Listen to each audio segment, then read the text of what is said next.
Buongiorno a tutti, mi chiamo Natalino Simeoni, sono il direttore della medicina dell'ospedale di Cittadella e sono specializzato in endocrinologia e cardiologia. Ho deciso di partecipare volentieri all'iniziativa sulla promozione della salute per la donna e il tema di cui ho deciso di occuparmi è in particolare centrato sulle malattie della tiroide. Perché questa scelta? Perché la patologia tiroidea in Italia e in Europa e nel mondo colpisce molto più frequentemente il sesso femminile rispetto al sesso maschile, evidenziandosi una incidenza per ogni tipo di patologia 9 volte più frequente nella donna rispetto al maschio. Le patologie della tiroide sono svariate e numerose, la più comune è il gozzo nodulare e si riscontra in Italia, nella nostra regione, nel nostro territorio, in particolare in un caso su due. Poi esistono anche le malattie infiammatorie croniche, cioè le tiroiditi, che si suddividono in acute, rarissime, subacute, un po' più frequenti di origine virale, colpiscono soprattutto alla fine dell'inverno e inizio primavera, ma in particolar maniera la tiroidite cronica di Hashimoto. Questa malattia è una malattia autoimmunitaria molto comune e molto frequente, circa dal 5 al 10% di donne italiane viene colpita da questa affezione a seconda delle varie casistiche pubblicate. È una malattia che presenta anche un carattere subdolo, poiché spesso è misconosciuta e spesso la donna se ne accorge o per magari disordini a livello del ciclo mestruale, oppure per infertilità di coppia, oppure per uno screening casuale fatto magari dal ginecologo all'inizio di una gravidanza. Rappresenta un particolare interesse poiché è la prima malattia autoimmune scoperta nel 1957 che ha dato origine poi alla ricerca su tutta l'autoimmunità. Nel 50% dei casi decorre praticamente senza sintomi ed è importante saperlo poiché in caso di gravidanza è fondamentale che la funzione tiroidea venga mantenuta normale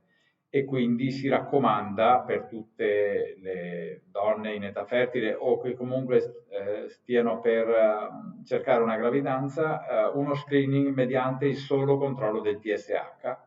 che è un ormone che è molto sensibile alla funzione tiroidea. Se il TSH è nella norma, naturalmente si deve informare il proprio medico di famiglia e il ginecologo o la ginecologa e qualora sia anche lievemente alterato, ricordiamoci che la gravidanza prevede un'attivazione della tiroide aumentando l'attività, bisogna immediatamente ricorrere a un'eventuale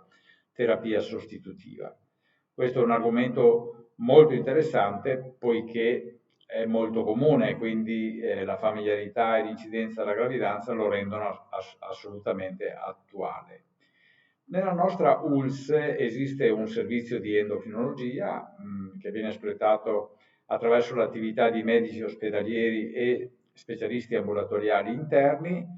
e prevede sostanzialmente la diagnosi, la terapia e la gestione di ogni patologia della tiroide. Per quanto riguarda l'argomento più delicato, se vogliamo, e cioè il cancro della tiroide, vi ricordo che è una malattia piuttosto rara, ma non rarissima,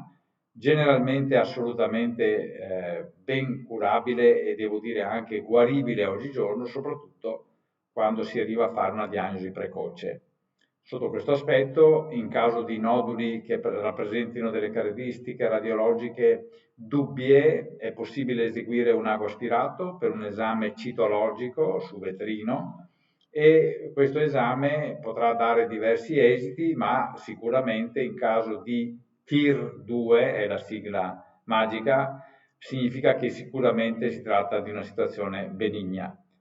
mentre le sigle TIR3, che si suddivide a sua volta in A e B, devono essere naturalmente valutate sia dallo specialista radiologo, ma soprattutto dall'endocrinologo, in quanto in taluni casi è possibile procedere all'intervento chirurgico, in altri casi si preferisce magari fare un'attenta osservazione nel tempo, poiché la prevalenza di tumore nei TIR3A e TIR3B non è così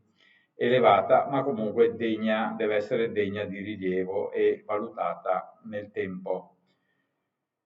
Anche l'ago aspirato, l'ecografia e il follow-up nel tempo è possibile eseguirlo presso la nostra azienda. Per accedere a questi servizi i medici di famiglia sono correttamente informati, così come gli specialisti che possono seguire in tempo precoce le donne affette da patologia nodulare, da gozzo, quindi da ipertiroidismo, da ipotiroidismo, da tiroidite cronica di Hashimoto e anche seguire il follow-up corretto nella diagnostica dei nodi tiroidei sospetti.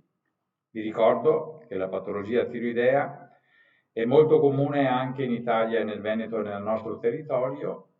per la mancanza di iodio che c'è nell'ambiente e nella crosta terrestre. Da molto tempo in Italia si è introdotto con l'alimentazione la possibilità di acquistare accanto al sale normale il sale da cucina iodato, sia grosso che fino, per condire le pietanze e gli alimenti. E l'introduzione di una corretta quantità di iodio, che va potenziata in caso di gravidanza, consentirà negli anni a venire la riduzione del numero di casi di gozzo nodulare fino alla loro scomparsa. Di fatto, nelle nazioni europee in cui la iodazione del sale è stata introdotta negli anni 60 del secolo scorso, a tutt'oggi non esiste più patologia nodulare tiroidea, è pressoché scomparso il gozzo. È evidente che per chi ha già il gozzo assumere sale iodato fa poca differenza, ma si raccomanda l'uso di sale iodato soprattutto ai giovani, ai bambini, alle donne durante la gravidanza, dove ricordo che va addirittura supplementato, per impedire poi alle nuove generazioni di sviluppare il gozzo. Il gozzo è una patologia comune, quasi sempre benigna, la relazione col cancro non è stata documentata, a meno che non ci sia all'interno un nodulo che va, un sospetto che va sottoposto ad ago aspirato. Bene, questa era una carrellata molto rapida per creare interesse rispetto a questa patologia.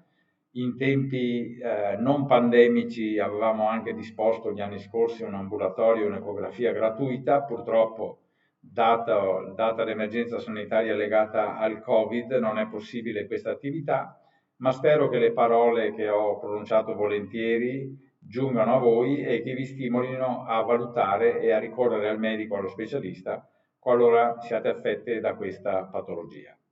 Vi auguro ogni bene e una forza a tutti per uscire dal Covid. Buona giornata a tutti.